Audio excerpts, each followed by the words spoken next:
你卖的产品是 iPhone、Samsung 电脑，都需要走这4条马路通罗马。哪4条马路？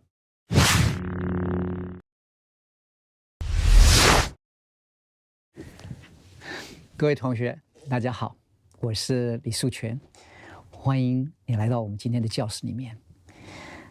今天想跟朋友分享一个有趣的故事，发生在20多年前的时候。有一位经纪人，他一直想推荐一位非常优秀的歌手给我们的唱片公司。当年我有个唱片公司叫蚱蜢音乐，然后是跟索尼公司合作的。然后呢，这个经纪人非常的热情。有一天晚上，他打电话给我，他已经到快10点半、11点钟。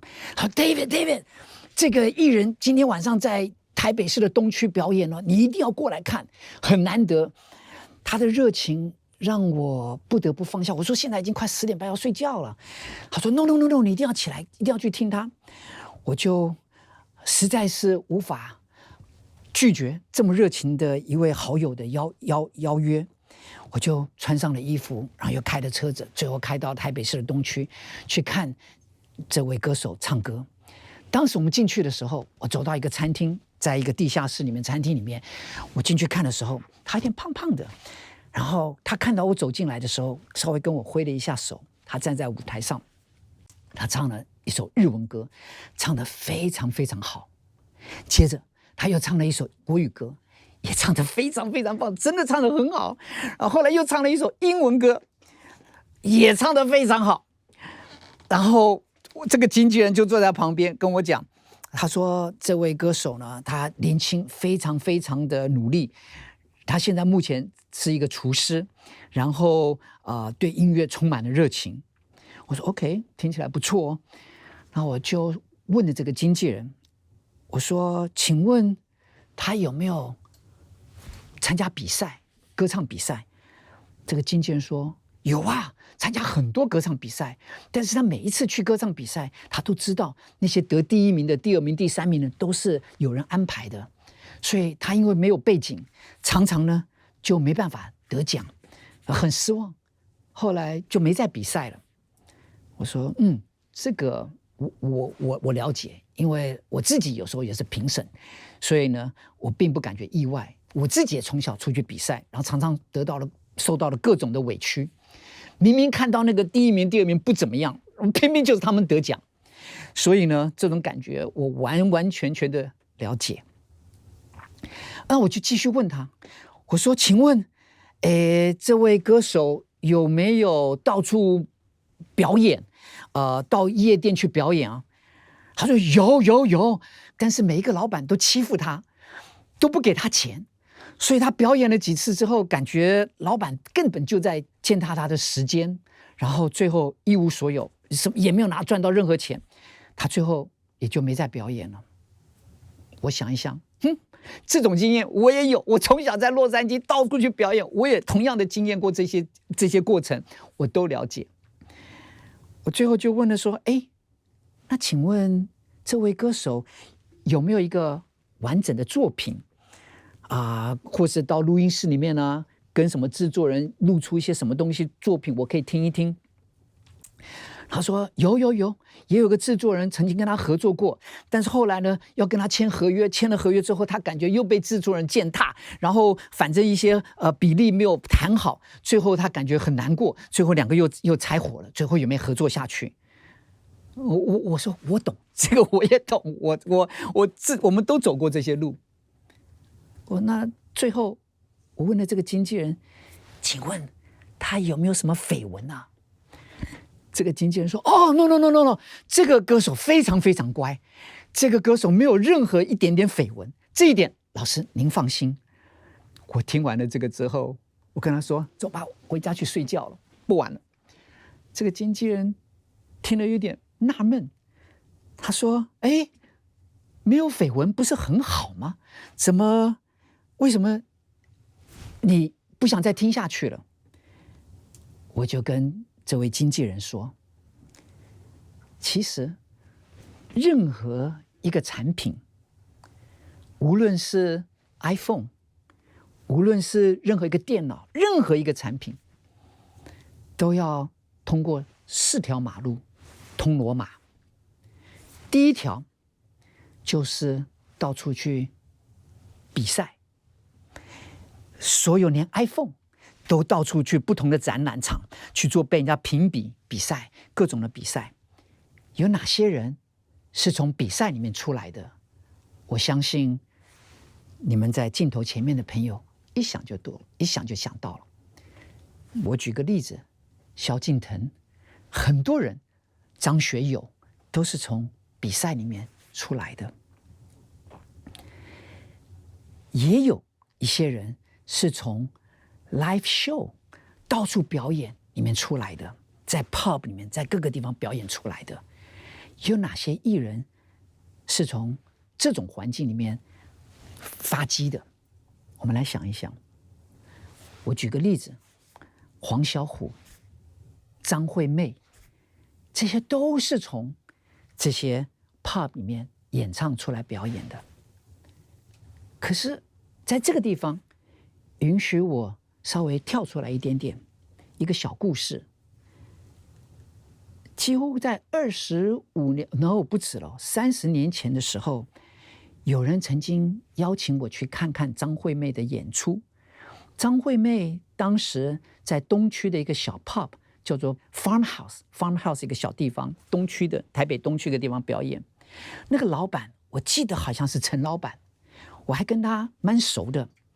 那个时候我去看张惠妹的时候，张惠妹在星期五的晚上表演，现场观众没有几位，别人唱完的歌鞠个躬，谢谢大家来，掌声拍一拍，下台。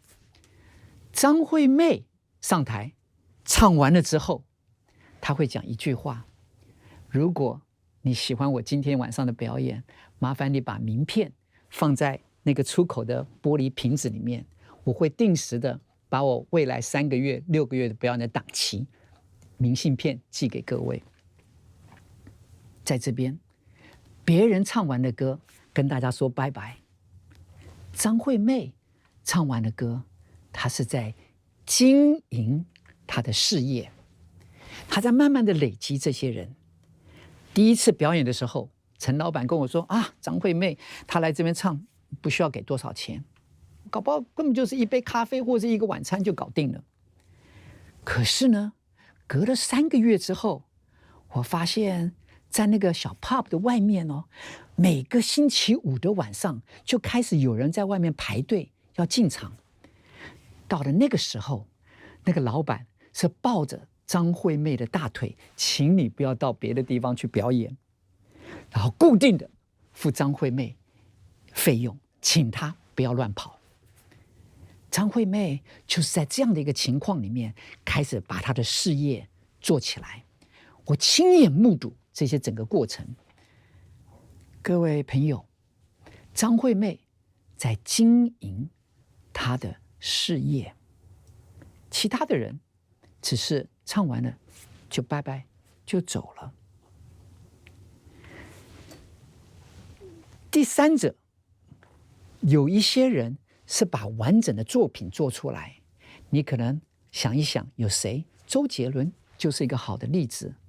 在你镜头前面这位李老师，也是当年把一些作品做得最棒，然后请了最棒的制作人合作，包括 Michael Jackson 的制作人来帮我制作我的第1张专辑。有一些 Michael Jackson、迈克杰克逊、Madonna、Lady Gaga 这些你所熟悉的这些艺人，他们都是把一些作品做出来了之后，然后把这个作品放到市场上，然后看反应。我讲一个故事，是真实的故事。Madonna 当时做出来她的一首歌，我如果记得没错的话，叫做 Material Girl。她就带着那首单曲的歌，自己跑到纽约的夜店里面，请 DJ 帮她播播看。第一次晚上播的时候 ，DJ 一放上去，开始看到人开始进来跳舞了。第二天 DJ 每一个晚上播2次，再隔几天，那个 DJ 每一个晚上播3次、4次，最后旁边的夜店也开始跟着开始播这些歌。Madonna 是亲自到每一个夜店把他的单曲给每一个 DJ， 最后这首歌慢慢的冲上了排行榜。后面的细节我不多说，但是我想在这边告诉各位的一件事情，无论你是做完了一个成品，无论你是去参加比赛，或是你去做很多的 pub 表演，但是第4条路不要忘记，叫做社会事件。我常常跟我的同事朋友们提过一个笑话，在台湾有一个非常有名的网红叫做馆长，他是全身都有刺青，然后肌肉很壮的一位馆长。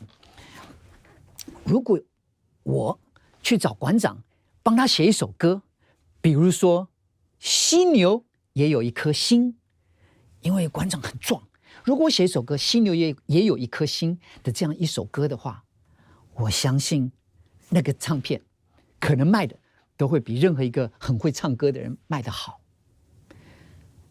我想在这边跟各位解释的，无论你卖的产品是 iPhone， 你卖的产品是任何一个产品，艺人也是一个产品，音乐也是一个产品，无论你卖任何一个产品，我给它一个专有名词，叫做4条马路通罗马。哪4条马路？我再为同学再重复一次，希望你能留下深刻的印象。第一个，参加比赛；第二个，不断的到处表演，但是在表演的时候，不要忘记要去经营你的粉丝，不是只是唱完了就拜拜就再见了。第3个，做出一个完整的作品，无论用任何方式，你会说没有人帮你制作。各位同学，在你镜头前的这个李老师，当年我是把我的车子卖掉，然后求 Michael Jackson 的制作人来制作我跟他一起合写的一首歌。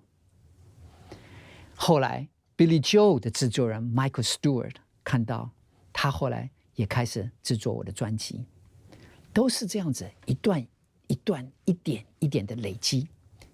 第4个重点，我称它为社会事件。如何把一个社会事件，把你的新闻跟这个艺人结合在一起，那这个产品就会有曝光的机会。4条马路通罗马，无论是任何一个产品，电脑或是 iPhone， 这么红的 iPhone， 任何一个东西 Samsung 都需要走这4条马路通罗马。那一天晚上，那个经纪人问了我一句话，等到我正要离开的时候，他会说：“李先生，那请问4条马路，我应该先从哪一个条马路开始？”我回他一句话：都要做，因为你永远不知道哪一条马路那个火花会开始出现，你就都要去做，不停的做，碰到了困难绕过去做，继续做，不断的往前做，到最后有一天突然就哪一个火花开始了，你都不知道。4条马路一起做，有机会出现就去做。各位朋友，很高兴你今天愿意把这个时间放在这个教室里面。我希望4条马路通罗马这件事情可以放在你的心上，想一想你现在如何把你的产品推出去。好，我们今天先讲到这个地方，我们下次见，拜拜。